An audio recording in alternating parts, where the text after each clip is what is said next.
Assalamualaikum warahmatullahi wabarakatuh. Apa kabar Anda, pemirsa Garuda TV? Senang sekali di hari ini saya Eli hadir kembali menyapa Anda, tentunya untuk program podcast spesial. Ini yang dipersembahkan oleh DPRD Provinsi Jawa Timur bersama dengan Garuda TV. Apalagi kalau bukan Rembuk Jawa Timur. Di sini kita akan berbincang banyak hal dan satu tema kita di hari ini berkaitan pada komitmen dari Presiden Prabowo Subianto dalam janji politiknya yang memang menyebutkan akan lebih meningkatkan begitu kan kualitas gizi anak-anak bangsa, dan temuannya ini sudah diimplementasikan dalam makan bergizi gratis. Seperti apakah realisasinya, perjalanannya sampai dengan hari ini? Tentunya kita akan berbincang bersama dengan tamu spesial kita. Beliau adalah anggota Komisi B DPRD Provinsi Jawa Timur. Ada Bapak M. Rofik yang bersama dengan kita. Assalamualaikum, apa kabar? Waalaikumsalam.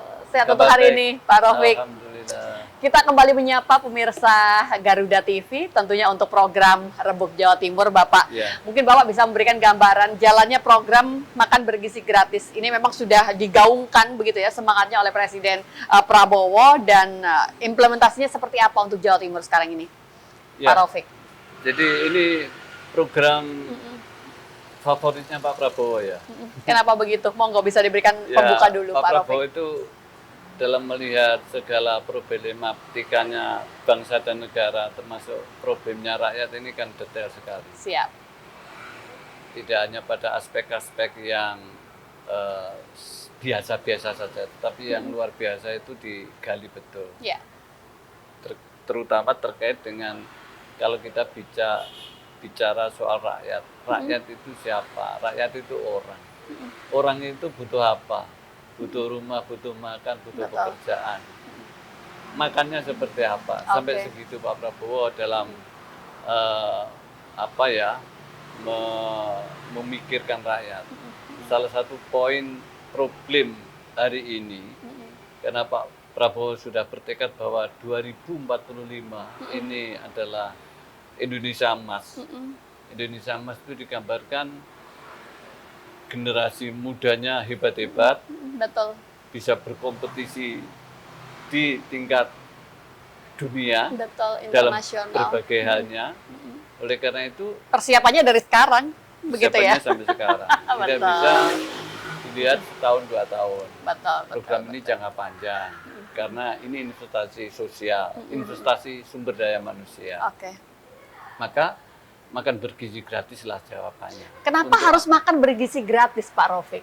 Untuk bisa menuju tujuan di 2045 itu. Gambarannya Ya. bagaimana? Bapak bisa menjelaskan? Mappingnya kan begini, kalau di kawasan perkotaan dan pinggiran kota, saya Betul. kira tidak menjadi problem. Baik. Makan pagi, sarapan bagi anak-anak didik kita. Tetapi di daerah-daerah itu satu problem tersendiri. Banyak anak-anak, adik-adik kita, mungkin orang tuanya satu, mungkin tidak terbiasa menyiapkan makan pagi, Makan sarapan. pagi. Itu ada kemungkinan, mungkin karena tidak mampu bagi masyarakat kelas bawah. Ya. Mungkin memang tidak terbiasa. Jadi anak sekolah dulu, mungkin sampai sekarang di pinggiran, di desa daerah-daerah itu, tidak sarapan itu biasa. Berangkat Karena udah berangkat sudah begitu ya. terbiasa. Tetapi Baik. ini problem. Baik. Bagaimana anak bisa menyerap pemikiran, menyerap informasi, menyerap pengetahuan kalau Ketika- kemudian perutnya tidak siap, Betul. dalam arti kosong. Sehingga inilah juga yang dipikirkan oleh Pak Prabowo, sehingga ya mau tidak mau makan bergizi gratis harus dilakukan. Mempersiapkan program ini on the track sesuai dengan yang diharapkan, karena sekarang saya balik, Pak Rofik, mengingat Indonesia itu sangat luas begitu ya. Ini adalah program nasional begitu kan, sedangkan kondisi di Indonesia tentunya juga berbeda. Tadi Bapak Ya. menyebutkan kalau kota sih mungkin oke, bahkan pinggiran oke, tapi paling dengan yang terpencil begitu kan. Tapi Ya. itu sebuah problem. Bagaimana memastikan ini bisa sesuai dengan yang diharapkan di seluruh Indonesia, Pak Rofik? Iya. Jadi program ini digerakkan di Jawa Timur ya. Kita bicara Ya. Jawa Timur dulu. Itu di bulan Februari disosialisasikan Februari tahun 2025. Masya Allah. Jadi itu kemudian baru disosialisasikan secara masif. Hmm. Memang Di awal 2025 memang sudah dicanangkan dan kemudian sudah disosialisasikan, tetapi Betul. belum merata informasinya, belum dalam masyarakat publik bisa memahaminya. Memahami Di itu. Jawa Timur Februari disosialisasikan, kemudian itu pun masih dalam taraf sosialisasi, kemudian ya silakan masyarakat yang punya kemampuan untuk berpartisipasi Baik. untuk mendirikan SPPG namanya dapur itu ya, itu silahkan. Nah, bagi anggota fraksi Gerindra ini diwajibkan. Seperti saya, anggota provinsi minimal harus bikin tiga dapur. Oke. Ini wajib. Oleh karena Sebagai itu ya, bentuk dukungan begitu ya, Pak Rafiq? tidak hanya dalam bentuk dukungan, itu Artinya? sebagai rasa care kita Oke. sebagai prajuritnya Pak Prabowo untuk mendukung program ini secara langsung. Tidak hanya komentar-komentar, tidak hanya wacana-wacana, tetapi real. Kita menggerakkan juga, kita biar tahu rasanya bagaimana mendirikan dapur, mengelola dapur, kemudian juga menyiapkan penerima manfaatnya dan sebagainya. Oke. Dan ini luar biasa. Oke, baik. Saya pengen agak teknis sedikit. Berarti kalau Bapak tadi menyebutkan ini sebuah bentuk keseriusan, bentuk wujud dukungan, begitu kan? Dari bulan Februari sampai ini akan masuk bulan November, begitu kan? Seperti apa Pak pelaksanaannya? Evaluasi yang bisa Pak Rafiq sampaikan di sini? Jadi gini, memang sebetulnya gampang, tetapi ketika dikerjakan juga terutama bagi teman-teman ya, Ya, rata-rata kan problemnya di pendanaan. pendanaan. Jadi kita harus clear tanahnya, kemudian dananya siap, kemudian semuanya kita persiapkan. Jawa Timur ini kuota SPPG-nya dapurnya itu ada 2.923 sekitar Sekian. itulah se-Jawa Timur. Itu kalau dihitung satu dapur memberi manfaat 3.000 anak didik sekitar itu. Di Gresik itu 120 dapur. Dapur ini kan berbasis kecamatan. Di kecamatan itu ada siswa berapa sebagai penerima manfaatnya, kemudian harus ada dapur berapa. Di satu kecamatan ada yang 5, ada yang 7, ada yang macam-macam sesuai Baik. dengan jumlah penerima manfaatnya. Nah, ini program yang luar biasa. Sebetulnya tidak hanya ini sebagai jawaban untuk memenuhi kebutuhan gizi dan protein anak yang kemudian ini bisa memberikan dampak terhadap kesehatan fisik, kemudian kecerdasan, betul. dan di situ juga beriringan dengan kecerdasan rohani ya, otomatis ya, kalau orang sehat kemudian badannya bagus, Berdampak juga. fisik, itu dampaknya luar biasa. Nah, ini adalah proses, dan proses ini mau tidak mau harus dilakukan, karena memang cita-cita kita, saya kira sudah menjadi cita-cita kita bersama, bahwa 2045 harus selesai, bahwa ini ada bonus demografi itu yang itu titik tingginya kan di tahun itu 60, jumlah 60%. usia produktif Iya, begitu yang itu jauh lebih banyak. 70% kalau tidak salah itu. Di tahun itu kemudian bonus demografi ini kemudian ini diisi oleh anak-anak muda. Anak-anak muda ya tentu yang kita harapkan anak-anak muda yang cakap, Betul. kemudian yang berintegritas jelas kebangsaan dan kenegaraannya, kemudian dia bisa mengaktualisasikan diri sesuai dengan profesinya masing-masing. Betul. Ini yang menjadi goal kita yang ini terus dilakukan Pak Prabowo. Siap, nanti di segmen berikutnya Pak Rafiq kita juga masih akan berbincang banyak hal, masih berkaitan dengan tema kita di hari ini, pemirsa. Kita akan membahas kebijakan pemerintah dalam upaya peningkatan sumber daya anak bangsa, tentunya dengan cara pemenuhan gizi. Bagaimana dan seperti apakah pelaksanaan atau juga mungkin implementasinya di Jawa Timur, termasuk juga beberapa evaluasi mungkin yang akan dilakukan ke depannya, nanti akan disampaikan oleh tamu kita di hari ini. Sesaat lagi untuk Anda.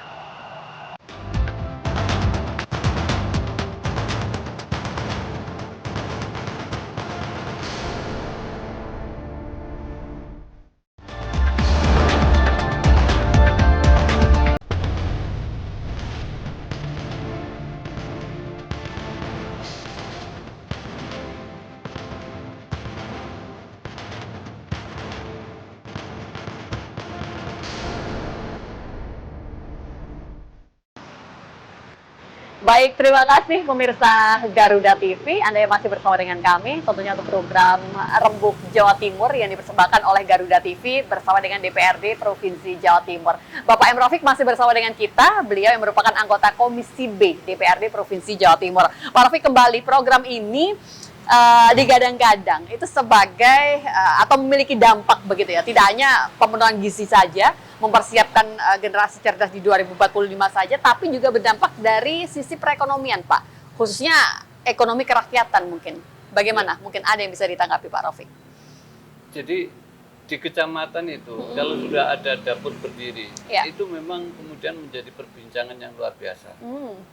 Kalau satu kecamatan ada 5 dapur, misalnya, itu berarti sudah menyerap sekitar 250 tenaga kerja relawan ya. Kita siwat relawan. Per dapur itu ada 47 relawan yang kita butuhkan. Jadi menjadi perbincangan yang luar biasa. Dari sisi opini publiknya, dari sisi konteks kemanfaatan di desa-desa itu. Kemudian ini punya dampak ekonomi.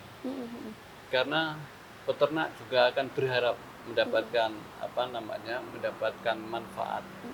Kalau ada peternak ayam petelur misalnya, telurnya laku. Gampang, pasti laku. Kalau dia ada peternak ayam potong, dia bisa, ini peternak yang mandiri ya. Peternak mandiri, dia punya kandang, kemudian dia kelola sendiri, dia bisa jual. Apalagi kalau di desa itu, kemudian dia bisa menyiapkan dalam kondisi fresh, dan ini pasti. Jadi ada dinamika perekonomian di skala desa itu yang luar biasa.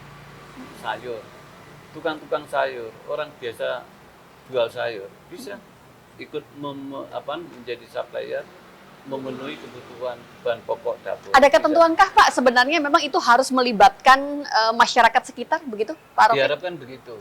Tetapi kan semuanya harus dipertanggungjawabkan secara bisnis, secara baik kualitas maupun kontinuitasnya ya.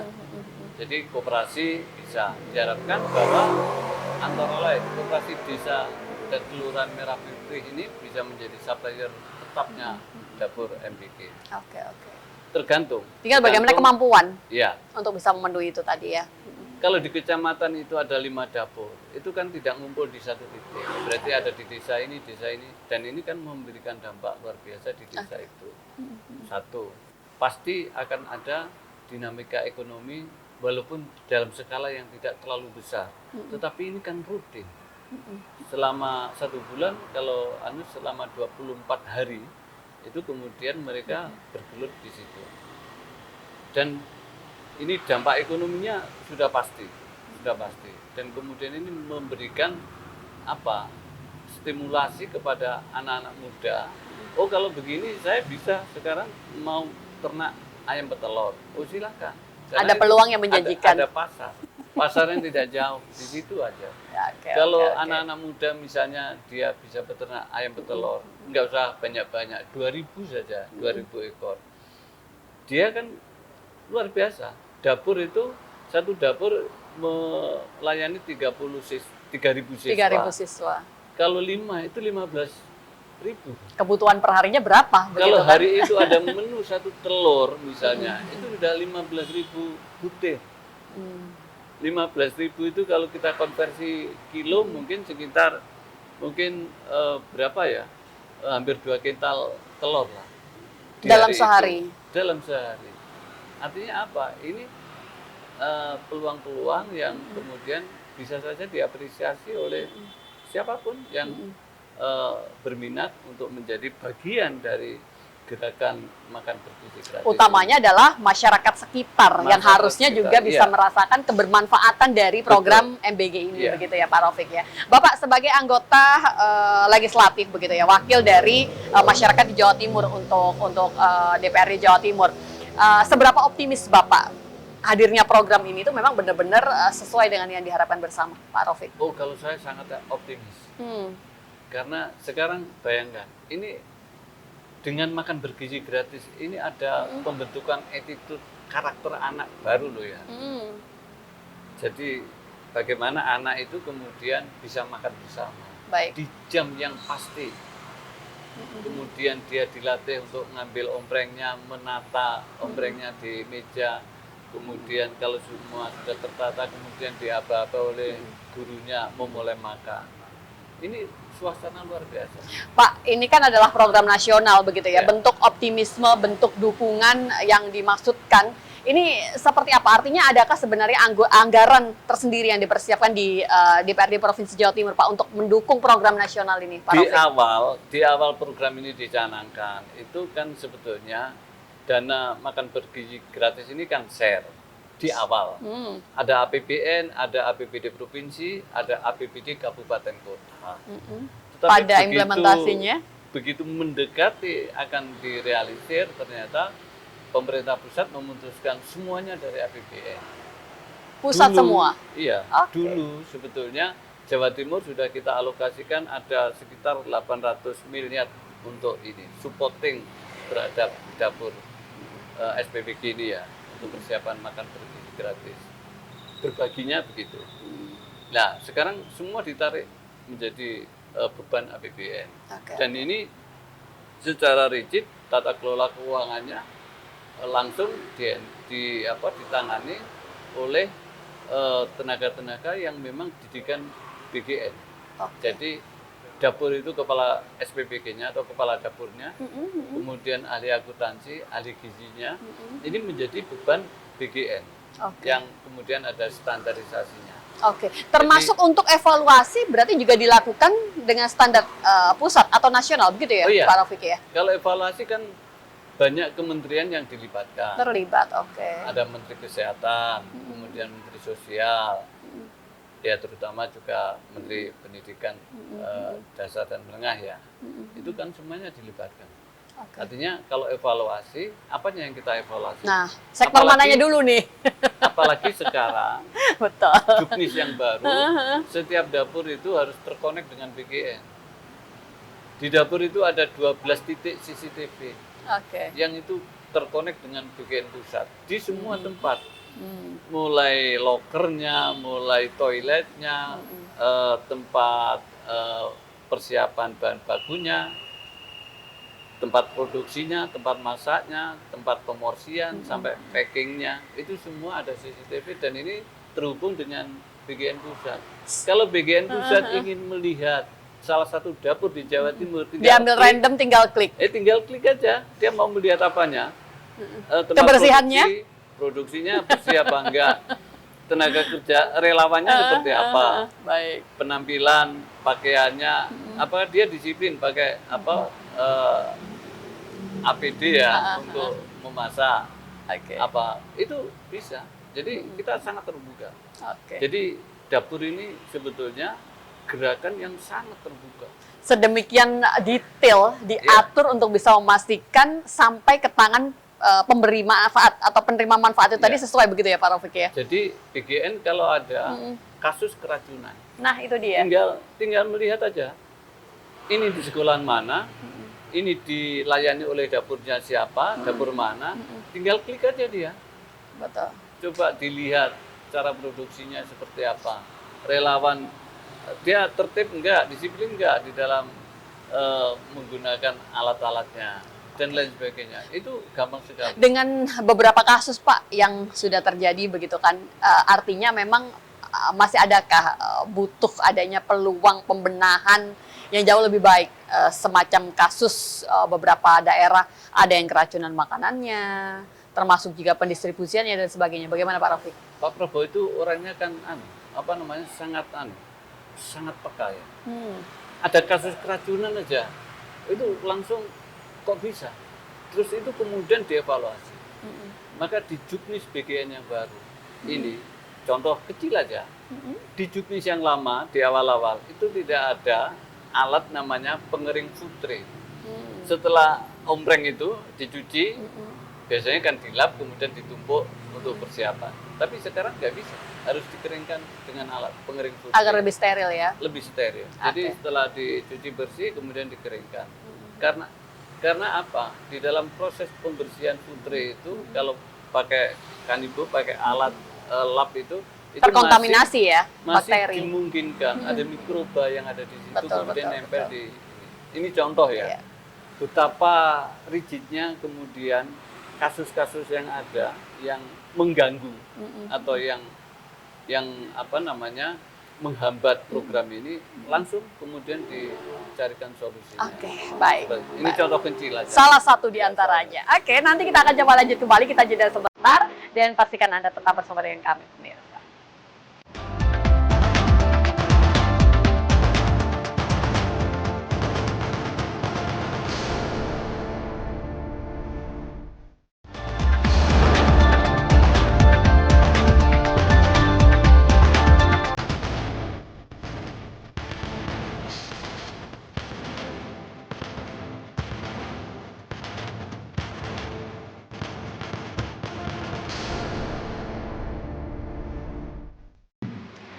Sudah barang tentu menjadi harapan kita bersama begitu ya, ketika sebuah program itu tadi dijalankan, harapannya tidak berhenti, kebermanfaatannya itu dirasakan di titik itu saja, tapi ada banyak pihak tentunya yang juga merasakan manfaat yang ada. Kalau tadi dari perekonomian begitu ya Pak Raufik ya, itu juga tentu sudah jelas akan ada dampak pergerakan perekonomian di sana. Bagaimana dengan dunia pendidikan kita, Bapak? Apakah juga terdampak secara positif akan hadirnya MBG ini, Pak Raufik? Ya, nanti kita evaluasi. Kalau saya punya keyakinan begini. Ya. Ini kan barang baru. Baik. Barang baru ini mengandung nilai. Nilai yang kemudian bisa menjadi pijakan bagi lembaga pendidikan. Ya. Jadi sekolah itu, misalnya kita lihat di sekolah itu kan jarang sekali, jarang lah. Kemudian ada program makan bersama, kumpul-kumpul. Nah, kalaupun ada tidak sering lah. Tetapi dengan makan bergizi gratis, dengan program MBG ini setiap hari anak siswa kita itu kemudian diajari tertib, mengambil di kantor. Misalnya satu kelas diwakili 5 orang, 5 siswa atau mengambil di kantor, kemudian ditata di meja, kemudian gurunya ikut ngawasi di situ, menertibkan cara makan yang baik, berdoa dulu, kemudian tidak boleh ribut, tidak boleh berisik karena sedang makan misalnya. Ini kan nilai-nilai baru. Dan bagi guru, bagi pendidik, ini ada sentuhan emosional dengan anak didik. Kebersamaannya juga ada. Kebersamaan. Kemudian di sini kan secara emosional bisa dibentuk dan bisa dekat. Ini mungkin, insya Allah menurut saya kok punya keyakinan, lambat laun lembaga pendidikan secara kelembagaan punya nilai positif, mendapatkan nilai positif ini. Guru mungkin lebih berwibawa di mata muridnya, dan murid lebih karena dia merasa kemudian dididik dengan walaupun medianya hanya makan bergizi gratis, kemudian ini kan nilai. Kenapa? Tiap hari. Begitu tiap hari. Diterapikan tiap hari, kemudian saya kira dalam nanti insya Allah bisa dievaluasi lah bagaimana potret lembaga pendidikan sebelum ada makan bergizi gratis dengan setelah ada makan bergizi gratis. Bisa dilihat disiplin siswanya seperti apa. Betul. Kemudian gurunya, attitude-nya itu ada perubahan enggak di guru? Karena kan guru juga macam-macam. Ada yang cuek, ada yang macam-macam. Mungkin juga ada, apalagi di swasta, yang honornya sangat sedikit. Bonding antara guru dan siswanya bagaimana setelah program ini, begitu ya Pak ya? Saya kira Kementerian Pendidikan Dasar dan Menengah pasti akan mengevaluasi. Dan saya punya keyakinan ini akan merubah potret kelembagaan pendidikan itu secara bagus lah. Jawa Timur sebarannya prosentase pemenuhan dari MBG itu sudah berapa banyak sih Pak Raufik? Belum ada separuh Jawa Timur. Ini proses semua. Target tahun depan bertambah berapa Pak? Di Jawa Timur ini kan dari 2000, ini kan kemarin masih kurang 1.900, 1.900-an lah. Nah ini sedang berproses bangun, kemudian mempersiapkan segala sesuatunya. Mungkin di tahun 2025 ini mungkin kalau 2000 insya Allah sudah running lah, sudah bisa running lah insya Allah. Karena ini kan terus dipacu oleh PGN. Jadi kita kembali lagi kepada seberapa besar dampak program ini kepada lembaga pendidikan tadi ya. Lembaga pendidikan itu institusinya ada guru, kemudian ada tenaga administrasi, ada siswa, kemudian ada lingkungan di situ. Itu pasti saya kira akan merubah potret pendidikan secara kelembagaan dan secara personal. Saya kira ini bagus sekali. Benar-benar wajah baru begitu ya. Pak Rafiq, memastikan program ini tepat guna, tepat sasaran. Walaupun ini adalah harapannya nanti secara menyeluruh begitu ya. Ketika memang belum secara menyeluruh bisa di Jawa Timur. Bagaimana memastikan ini tepat sasaran? Artinya begini Pak, ada beberapa pemberitaan yang muncul, saya belum membutuhkan ini. Ada yang tidak membutuhkan. Merasa lebih baik diserahkan pada pihak yang lebih membutuhkan. Menanggapi yang seperti ini Pak Rafiq. Jadi gini, di dalam menentukan penerima manfaat, kepala dapur itu datang ke sekolah. Dia prosedurnya begitu ya? Memperkenalkan diri, saya kepala dapur si A, ini sekolah ini termasuk radius yang kita layani, kemudian diajak komunikasi, dia bersedia menerima apa enggak. Kan artinya begitu. Boleh tidak menerima begitu ya Pak Rafiq? Kalau dia merasa, oh murid saya sudah hebat-hebat, gizi, protein sudah terpenuhi, nggak butuh, nggak apa-apa. Dia bikin pernyataan. Ada form, dia tidak membutuhkan karena apa, ada alasan. Ada, semuanya ada, diatur oleh PGN. Nggak apa-apa kalau dia nggak membutuhkan. Kemudian kita datang lagi ke lembaga pendidikan yang lain, silakan, nggak apa-apa, kita moderat kok. Program MBG ini kita suguhkan kepada masyarakat, monggo ini dimanfaatkan. Kalau kemudian ada masyarakat yang merasa tidak membutuhkan, nggak apa-apa, kita berikan yang membutuhkan. Betul. Masih banyak, betul, masih sepakat. Banyak yang membutuhkan. Optimis berapa tahun ke depan Pak Jawa Timur bisa secara menyeluruh terlayani akan MBG ini? 2026 selesai lah. 2026 sudah di depan mata padahal ya Pak Rafiq. Iya, insya Allah. Ini kan jumlah dapur juga tentunya harus akan bertambah sepersekian. Iya, jadi kan begini. Sementara memang ada beberapa fokus dan yang kita konsentrasikan. Bagi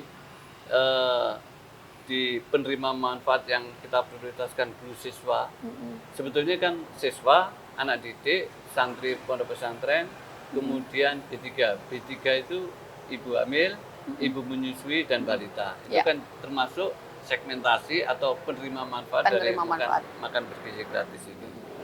Jadi ya mana dulu kita prioritaskan. Nah, ini saya kira kalau level Jawa Timur saya kira tidak sulit lah. Dan mungkin karena ini program, saya kok yakin sangat optimis begitu ya. Tidak ada sekolah kemudian yang tidak mau. Karena yang dilihat bukan hanya makan bergizi gratisnya, tetapi di situ ada pembentukan karakter itu. Yang itu sudah Bapak ceritakan tadi ya.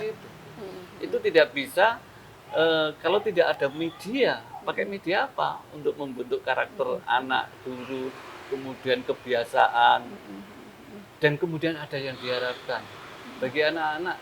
Ibu-ibu rumah tangga sudah tidak memikirkan lagi untuk bikinkan bekal anak-anaknya, karena dia pasti akan mendapatkan di sekolah. Ini kan salah satu dampak yang ikut membantu ibu-ibu rumah tangga. Karena memasak di pagi hari itu saya kira juga Mbak Eli bisa bayangkan. Bapak jangan membuat saya pengen curhat di sini ya. Iya. Artinya benar, sepakat sekali Pak. Setidaknya kita harus memikirkan begitu kan, apa menunya, apa yang tepat untuk disajikan di pagi hari dan cepat tentunya. Siap. Kalau soal teknis bagaimana memasak macam itu sudah diatur dan itu SOP itu sudah ada. Kemudian kalau ini dikerjakan sebetulnya menyiapkan 3.000 penerima manfaat tadi. Penerima manfaat gak susah. Oke, baik. Walaupun relawannya tidak begitu banyak, tapi dengan cara memasak dan didukung oleh peralatan yang serba mekanik, saya kira bisa. Optimis 2026 Jawa Timur tercover secara menyeluruh untuk MBG, begitu ya. Pak Rafiq, closing program apa yang mungkin bisa disampaikan untuk closing statement kali ini, Pak Rafiq? Ya pesan saya, pesan moral politik saya ya, bagi masyarakat luas dimanapun berada dan Ya. apapun latar belakangnya. Ini program bagus. Ya. Dan ini butuh dorongan, butuh support, butuh dukungan. Siap. Kalau tidak bisa memberikan dukungan secara penuh, langsung, Ya. secara finansial, ya paling enggak dukung doa lah. Agar ini program ini betul-betul memberi kemanfaatan. Kemudian ya tentu saja saya sebagai muslim ya mudah-mudahan barokah program seperti Amin, ini. amin ya Rabbal Betul alamin. seperti akan mencapai titik bahwa siapa yang mendapatkan manfaat dari MPG ini akan berubah betul, ada peningkatan apa kandungan fisiknya bahwa ototnya lebih kuat, jiwanya lebih kuat, Betul. otaknya Lebih cerdas. dan Amin. kemudian dia tidak minder di hadapan siapapun. Siap. Dia bisa survive, kemudian bisa berkompetisi dalam dunia-dunia yang memang dia tekuni. Saya kira inilah Oke. pesan yang mari kita bersama-sama lah. Ini program bagus dan program ini harus sukses karena yang kita beri makan adalah anak tetangga kita, mungkin keponakan kita, mungkin saudara-saudara kita jauh, dan kita berikan sesuatu yang Siap. baik dan ini adalah jelas targetnya adalah untuk pemenuhan gizi dan protein. Semangat selalu Pak Raufik. Ya. Tentunya kita berharap bisa berjumpa kembali dengan topik yang berbeda. Terima kasih sekali untuk hari Ya, ini terima kasih, atas Mbak kebersamaan yang sudah diberikan bersama dengan Garuda TV. Terima kasih pemirsa dan insya Allah kita akan berjumpa kembali di lain kesempatan. Saya Eli Prabowo pamit. Sampai jumpa. Wassalamualaikum warahmatullahi wabarakatuh. Waalaikumsalam warahmatullahi wabarakatuh. Terima kasih Bapak.